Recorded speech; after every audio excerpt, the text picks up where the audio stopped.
ജ്ഞാനത്തിൻ്റെ പുസ്തകം 16-ാം അധ്യായം 12-ാം തിരുവചനം.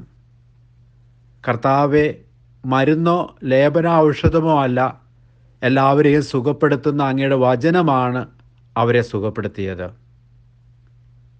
കാരുണ്യവാനായ കർത്താവെ, ജീവൻ്റെയും മരണത്തിൻ്റെയും മേൽ അങ്ങേക്ക് അധികാരമുണ്ട്. അങ്ങയുടെ വചനം അയച്ച് ഞങ്ങൾക്ക് ആവശ്യമായ സൗഖ്യവും ശക്തിയും നൽകണമേ. ആമേൻ. ദൈവം നിങ്ങളെ സമൃദ്ധമായി അനുഗ്രഹിക്കട്ടെ. നമ്മുടെ കർത്താവ് ഈശോ മിശിഹായുടെ കൃപയും പിതാവായ ദൈവത്തിൻ്റെ സ്നേഹവും പരിശുദ്ധാത്മാവിൻ്റെ സഹവാസവും നാം എല്ലാവരോടും കൂടി ഉണ്ടായിരിക്കട്ടെ, ഇപ്പോഴും എപ്പോഴും എന്നേക്കും. ആമേൻ.